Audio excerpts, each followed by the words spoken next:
بسم اللہ الرحمن الرحیم نحمده ونصلي على رسوله الكريم اما بعد بسم اللہ الرحمن الرحیم. عزیز طلباء، آج ہم کنز الدقائق حصہ دوم سبق نمبر 342 شروع کر رہے ہیں. اس سبق میں ہم کتاب الوصایا سے باب الوصی سے متعلق پڑھیں گے. آج کے اس سبق میں ہم مسائلے کی مختلف تصرفات اور ان کا شرعی حکم ہم معلوم کریں گے. تو عزیز طلباء، آتے ہیں کتاب کی طرف. سب سے پہلے ہم عبارت پڑھتے ہیں: فی غیر التجہیز وشراء الکفن وحاجت الصغار والاتحاب لهم ورد ودیات عین وقضاء دین وتنفیذ وصیت معینة وعتق عبد عین والخصومة فی حقوق المیت ووصی الوصی وصی الترکتین وتصح قسمته عن الورثة مع الموسى له ولو عكس له فلو قاسم الورثة وأخذ نصيب الموسى له فضاع رجع بالثلث ما بقي. وإن أوصى الميت بحجة فقاسم الورثة فهلك ما في يده أو دفع إلى من يحج عنه فضاع في يده حج عن الميت بثلث ما بقي. وصح قسمة القاضي وأخذه حظ الموسى له إن غاب. وبيع الوصي عبدا من التركة بغيبة الغرماء. غیر تجہیز و شراء الکفن کا تعلق اس گزشتہ مسئلے سے ہے کہ مصنف علیہ الرحمہ نے یہاں پر ذکر فرمایا تھا وبطل فعل احد الوصیین.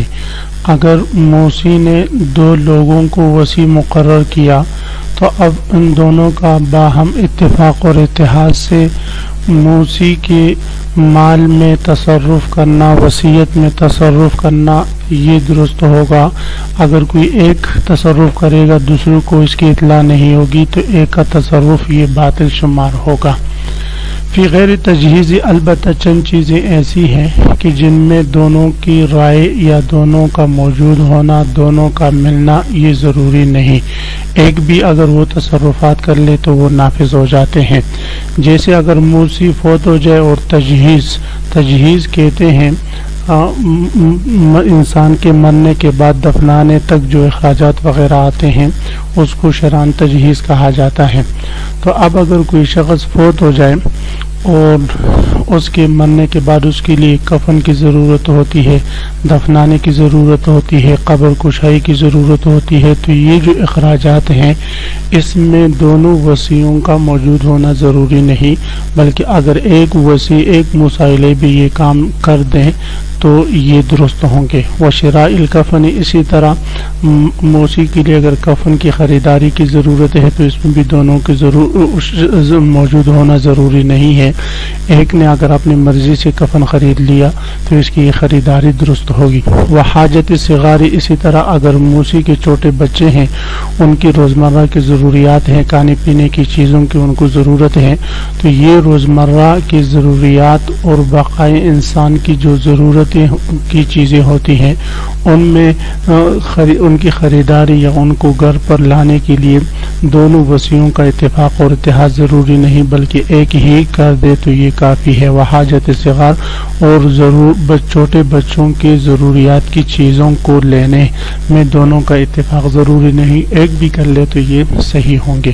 والاتحاب لهم، اسی طرح اگر ان موصی کے بچوں کو، نابالغ بچوں کو کوئی شخص ہبہ کرتا ہے اور اس ہبہ کے قبول کرنے کی ضرورت ہے تو فرماتے ان میں سے ایک کا قبول کرنا یہ کافی ہے، دونوں کی قبولیت اس میں بھی شرط نہیں. ورد ودیات عین، اسی طرح اگر کوئی معین چیز اس موصی کے ہاتھ میں امانت ہے جس کے امانت ہونے پر موصی نے خود اقرار کیا ہو، بینہ بھی موجود ہو، تو اب اگر وہ صاحب امانت آ جائے اور وہ اپنے اس معین امانت کا مطالبہ کرے تو ایک کے واپس لوٹانے سے بھی یہ درست ہوگا. دونوں کے باہم مشاورت اس میں ضروری نہیں، دونوں کے رائے شامل کرنے کی اس میں حاجت بھی نہیں. ورد ودیات عین، معین امانت چیز کے لوٹانے میں بھی دونوں کے رائے لینا ضروری نہیں. وقضاء دین، اسی طرح اگر موصی پر کوئی دین ہے جس کا ثبوت ہے اور وہ اس دائنی نہ کر مطالبہ کریں تو تو ظاہر ہے وہ تو اس میں واپسی کی دونوں کی رائے ضروری نہیں، ایک ہی واپس کر لے دائنین کا دین، تو یہ بھی درست ہے۔ وتنفیذ وصیت معینۃ، اسی طرح اگر موصی نے کوئی معین وصیت کی ہے کہ بھئی میرے مرنے کے بعد یہ جو گڑی ہے میری یہ فلاں بندے کو دے دو، اب یہ معین جو ہے وصیت ہے، گڑی جو ہے فلاں کے حوالے کرنی ہے، تو اب فرماتے ہیں یہ اس کو دے دیں گے۔ یہ معین وصیت کے نافذ ہونے میں بھی دونوں کی رائے ضرورت نہیں، اس لیے کہ اس میں دونوں کی باہم مشاورت کی کوئی ضرورت ہی نہیں ہے، بغیر مشاورت کے معین کام کرنا ہے، ایک ہی کر لے تو کافی ہو جائے گا۔ وعید عبد عین، اسی طرح اگر موصی نے وصیت کی ہے کہ بھئی میرے یہ جو غلام ہے جس کا نام بکر ہے اس کو آزاد کرنا ہے میرے مرنے کے بعد، تو اب یہاں پر بھی دونوں کی رائے لینے کی ضرورت نہیں، اتفاق ضروری نہیں ہے، ایک بھی آزاد کر لے تو وہ آزاد ہو جائے گا۔ وعید عبد عین، معین غلام کے آزاد کرنے میں بھی دونوں کی رائے ضروری نہیں۔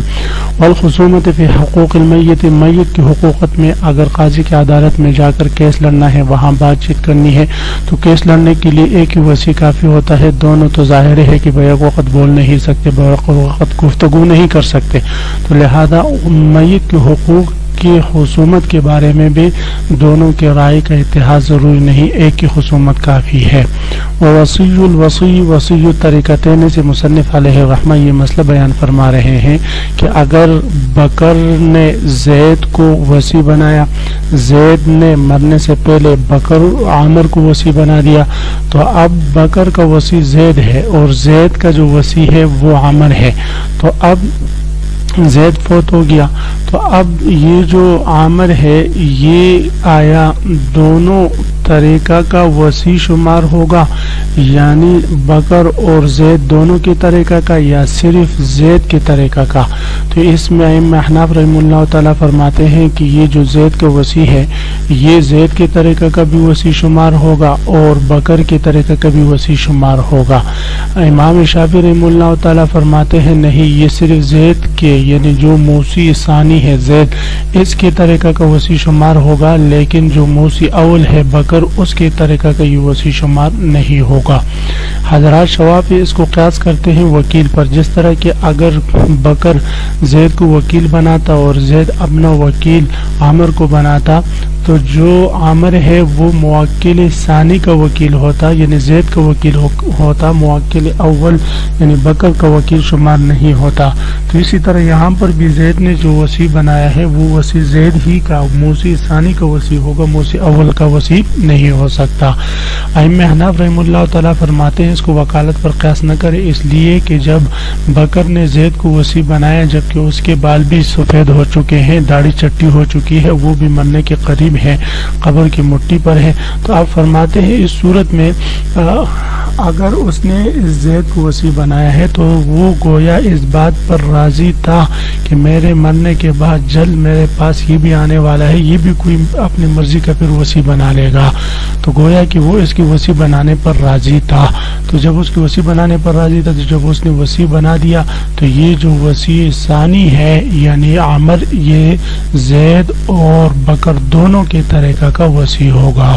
تو یہی مصنف علیہ الرحمہ فرما رہے ہیں وصی الوصی وصی الطریقتین، اور وصی کا جو وصی ہے یعنی وصی اول کا جو وصی ہے وصی ثانی وصی الطریقتین، وہ وصی ثانی دونوں طریقوں کا دونوں موصی کے طریقہ کا وصی شمار ہوگا ہمارے ہاں۔ وتصح قسمته عن الورثة مع الموصى له، اس عبارت میں مصنف علیہ الرحمہ یہ مسئلہ بیان فرما رہے ہیں کہ وصی اگر ورثہ کی طرف سے نائب بن کر موصى له کے ساتھ موصی کا طریقہ تقسیم کر کے موصى له کو اس کا ثلث دے دے اور ما بقی ورثہ کے لیے چھوڑ دے تو یہ صحیح ہے۔ ولو کی صلاح، لیکن اگر صورت اس کے برعکس ہو تو پھر صحیح نہیں۔ برعکس صورت کیا ہوگی کہ وصی موصى له کا نائب بن کر ورثہ کے ساتھ تقسیم کرے تو یہ صحیح نہیں. وجہ کیا ہے بھئی عدم صحت کی وجہ یہ ہے، پہلے والی صورت کی صحت کی وجہ یہ ہے کہ وصی ورثہ کا نائب بن سکتا ہے، اس لیے کہ وصی اور ورثہ یہ دونوں موصی کے، ورثہ اپنے وارث کے اور وصی اپنے موصی کے نائب ہے. تو گویا کہ وصی اور ورثہ دونوں کی حیثیت ایک ہے کہ یہ نائبین ہے جو ہے میت کے، اور موصی لہ جو ہے وہ نائب نہیں ہے. تو لہذا وصی ہو یا وارث ہو یہ دونوں چونکہ نائبین ہیں تو کوئی ایک نائب دوسرے کے ساتھ غیر نائب کے ساتھ تقسیم کر سکتا ہے، نائبین میں سے کوئی ایک دوسرے کا قائم مقام بن سکتا ہے. لیکن اگر وصی موصی لہ کی طرف سے نائب بنے گا تو یہ وصی تو میت کا نائب تھا، موصی لہ کا تو نائب نہیں ہے، لہذا اس کی طرف سے یہ جو ہے نائب نہیں بن سکتا. تو یہی فرما رہے وتصح قسمتہ، وصی کا تقسیم کرنا صحیح ہوگا عن الورثۃ، ورثہ کی طرف سے مال موصی لہ کے ساتھ. ولو کے ساتھ اگر صورت اس کے برعکس ہو تو پھر صحیح نہیں ہوگا. مطلب یہ ہے کہ اگر وصی جو ہے وہ ورثہ کے ساتھ تقسیم کر لیں موصی لہ کی طرف سے نائب بن کر تو یہ صورت جائز نہیں. ولو قاسم الورثۃ واخذ نصیب الموصی لہ فضاع رجع بثلث ما بقی. اس عبارت میں مصنف علیہ الرحمہ یہ مسئلہ بیان فرما رہے ہیں کہ اگر وصی نے ورثہ کے ساتھ تقسیم کر لی موصی لہ کی طرف سے نائب بن کر، اور پھر اس وصی نے موصی لہ کا حصہ اس کے عدم موجودگی میں اپنے قبضے میں رکھا، پھر وہ حصہ وصی کے ہاتھ میں ضائع ہو گیا، تو اب موصی لہ کے لیے کیا حکم ہے؟ تو فرماتے موصی لہ کے لیے ما بقی کا ثلث وہ ورثہ دیں گے، جو مال باقی ہے اس کا ثلث موصی لہ کو ملے گا. کیوں بھئی؟ اس لیے کہ اس کی یہ تقسیم ہی سرے سے درست نہیں تھی. ہم نے پڑھا کہ وصی موصی لہ کی طرف سے نائب بن کر مال تقسیم نہیں کر سکتا. اس نے جب تقسیم کر لیا تو تقسیم ہی درست نہیں تھی. جب تقسیم درست نہیں تھی تو اب اگر اس کا حصہ غائب ہو چکا، ضائع ہو چکا، تو وہ ما بقی مال کا ثلث ان ورثہ سے وصول کرے گا. اب جو حصہ وصی کے ہاتھ میں موصی لہ کے ہاتھ میں ضائع ہو چکا ہے اس پر اس کی ضمان آئے گی، تو فرماتے اس پر اس کی ضمان نہیں آئے گی. وجہ یہ ہے عدم ضمان کی کہ وہ اس کے ہاتھ میں تو وہ امانت ہے، لہذا امانت کا ضمان اس پر نہیں آئے گا. موصی لہ ولو قاسم الورثۃ، پس اگر وصی نے ورثہ کے ساتھ تقسیم کر دی، واخذ نصیب الموصی لہ، اور موصی لہ کا حصہ لے لیا اس نے، فضاع اور وہ حصہ اس کے پاس ضائع ہو گیا، رجع بثلث ما بقی، تو ما بقی مال کے ثلث کا موصی لہ رجوع کرے گا ورثہ پر. وان اوصى المیت بحجۃ فقاسم الورثۃ فهلك ما في يده. صورت مسئلہ یہ ہے کہ اگر میت نے وصیت کر لی کہ بھئی میرے مرنے کے بعد میرے مال کی جو ایک ثلث ہے اس میں حج کر لو، اور اب وصی نے ورثہ کے ساتھ تقسیم کر لی اور حج کا پیسہ الگ کر لیا، اتنے میں وہ حج کا پیسہ ہلاک ہو گیا، ضائع ہو گیا وصی کے قبضے میں، یا اس کے قبضے میں تو نہیں لیکن جس کو موصی کی طرف سے حج کرنے کے لیے نائب بنایا گیا اس کو وہ پیسے دیے گئے اور اس کے قبضے میں وہ ہلاک ہو گئے. تو فرماتے ہیں اس صورت میں میت کی طرف سے دوبارہ حج کیا جائے گا. یہ امام صاحب رحمہ اللہ تعالیٰ کا مذہب ہے. وہ فرماتے ہیں، امام صاحب رحمہ اللہ تعالیٰ فرماتے ہیں دوبارہ حج اس لیے کیا جائے گا کہ تقسیم کا اصل مقصد یہ ہوتا ہے کہ حاصل شدہ حصوں کو اسی مصرف میں لگایا جائے جس مصرف کے لیے تقسیم کی گئی ہے. تو یہاں پر مال اور طریقہ کی تقسیم وہ اس لیے کی گئی تھی تاکہ حج کا پیسہ الگ ہو اور اس میں حج ادا کیا جائے، اور یہاں پر تو حج ادا نہیں کیا جا سکا، تو لہذا جب حج ادا نہیں کیا جا سکا تو دوبارہ تقسیم ضروری ہے اور سلم سے مال سے دوبارہ حج ادا کرنا ضروری ہے. تو یہی فرما رہے وَإِنْ أَوْصَى الْمَيِّتُ، اگر میت نے وصیت کر لی بحجۃ حج کرنے کی، فقاسم الورثۃ، وصی نے ورثہ کے ساتھ تقسیم کر دی طریقہ کی، فَهَلَكَ مَا فِي يَدِهِ، بس جو حج کا پیسہ تھا وہ وصی کے قبضے میں ہلاک ہو چکا، او دفع إِلَى مَن يَحُجُّ، یا وہ پیسے اس نے دے دیے اس شخص کو جو حج کرے گا عن المیت، میت کی طرف سے، فضاع فی یدہ، اور وہ پیسہ اس نائب کے ہاتھ میں ضائع ہو جائے، حج عن المیت، تو میت کی طرف سے حج کیا جائے گا بثلث ما بقیہ، ما بقی مال کے ثلث میں. عزیز طلبہ، اسی کے ساتھ آج کے سبق کے اختتام ہوا.